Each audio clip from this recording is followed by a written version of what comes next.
اہل سنت کی سیکنڈ سب سے بڑی بک بخاری کے بعد مسلم ابن حجاج کی صحیح مسلم، اس کتاب میں ایک چیپٹر ہے جس میں منافقین کی صفات بیان کی گئی، ہپوکریٹس جو منافقین ہیں پیغمبر کے دور میں گزرے ہیں ان کی صفات بیان کی گئی اور وہ کون کون ہیں۔ قال النبی، حدیث نمبر 2779 پر پیغمبر اکرم ارشاد فرماتے ہیں، فی اصحابی اثنا عشر منافقا، میرے اصحاب میں سے 12 ہپوکریٹس منافق ہیں، فیہم ثمانیۃ لا يدخلون الجنہ حتی یلج الجمل فی سم الخیاط، 8 of them will not enter paradise، ان میں سے 8 جنت میں کسی بھی صورت میں نہیں جا پائیں گے۔ ان کا جنت میں جانا اس طریقے سے مشکل ہے، امپوسیبل ہے، جس طریقے سے ایک اونٹ کا، کیمل کا نیڈل کے ہول میں جانا مشکل ہے، ایک اونٹ کا سوئی کے ہول میں جانا جس طریقے سے امپوسیبل ہے، اسی طریقے سے ان 12 منافقین میں سے 8 کا جنت میں جانا امپوسیبل ہے۔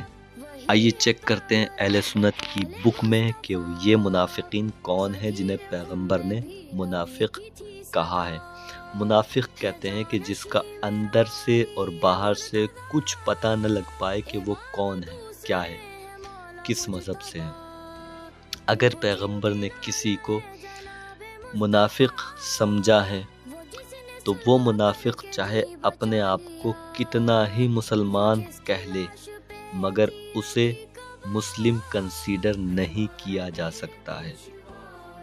مسلم شریف کی جو روایت میں نے آپ کے سامنے پیش کی کہ پیغمبر نے فرمایا کہ میرے اصحاب میں سے 12 منافق ہیں، 8 ان میں سے جنت میں نہیں جا پائیں گے۔ اس روایت کے ضمن میں اہل سنت کے امام ابن حزم اندلسی اپنی کتاب المحلہ میں مسلم شریف کی روایت کو لے کر آتے ہیں اور 5 لوگوں کا نام مینشن کرتے ہیں جو رسول خدا کو قتل کرنا چاہتے تھے، جنہیں پیغمبر نے منافقین میں شمار کیا ہے۔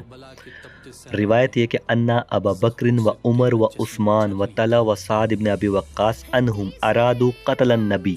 صلی اللہ علیہ وسلم،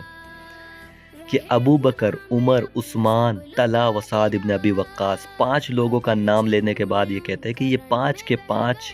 جو ہے پیغمبر کو قتل کرنے کا ارادہ رکھتے تھے۔ They wanted to kill the messenger of God، یعنی جنگ تبوک کے موقع پہ یہ پیغمبر کو پہاڑ سے نیچے گرانا چاہتے تھے، انہوں نے ایک سازش رچی تھی، یہ پیغمبر کو قتل کرنا چاہتے تھے۔ آئیے اب دیکھتے ہیں یہ جو روایت ہے یہ کتنی اوتھینٹک ہے۔ جس کتاب سے میں نے یہ روایت پیش کی ہے، کتاب المحلہ سے، اس کی اوتھینٹسٹی چیک کرتے ہیں۔ سب سے پہلے علامہ ذہبی اپنی کتاب میں سیر و اعلام النبلاء میں لکھتے ہیں، ابن حزم ابو محمد علی بن احمد بن سعید قرطبی امام البحر ذو الفنون والمعارف، امام ذہبی لکھتے ہیں کہ ابن حزم امام تھے، سمندر اور صاحب فنون اور معارف تھے، صاحب معرفت تھے۔ اس کے بعد لکھتے ہیں قال الشیخ عز الدین بن عبد السلام وکان احد المجتہدین ما رأیت فی کتب الاسلام فی العلم مثل المحلہ ابن حزم۔ امام ابن تیمیہ نے کہا کہ امام ابن حزم اندلسی ایک مجتہد تھے،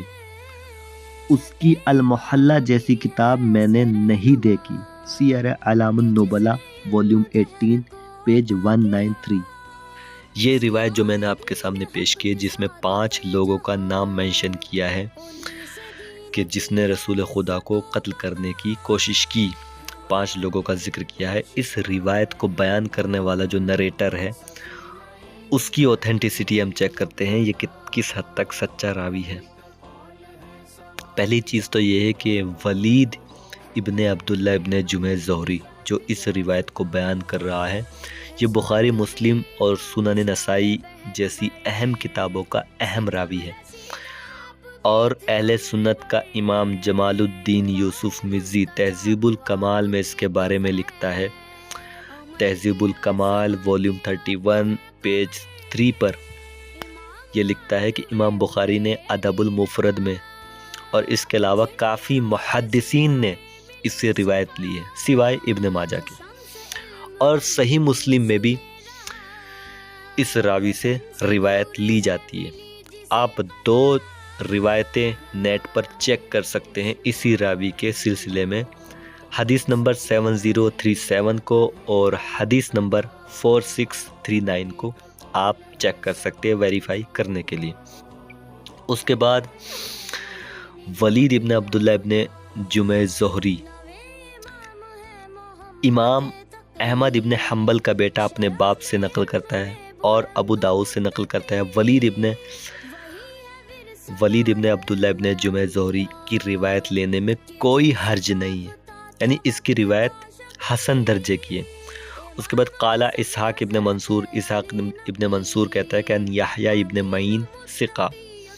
یحییٰ ابن معین اس کو ثقہ میں شمار کرتا ہے۔ اور اسی طریقے سے قال اجلی نے بھی ولید ابن عبداللہ جمعہ کو ثقہ کہا ہے۔ قال ابو زرعہ نے بھی اس سے کہا کہ اس کی روایت لینے میں کوئی حرج نہیں ہے۔ اس کے بعد ابو حاتم نے بھی ولید ابن عبداللہ جمعہ جو نریٹر ہے، اس کی روایت کو لینے میں کوئی حرج نہیں، یعنی اس کی روایت لی جا سکتی ہے۔ وذکر ابن حبان نے بھی اس کو ثقات میں شمار کیا ہے، اوتھینٹک راوی بتایا۔ ولید ابن عبداللہ جمعہ جس نے روایت بیان کی ہے یہ اوتھینٹک ہے۔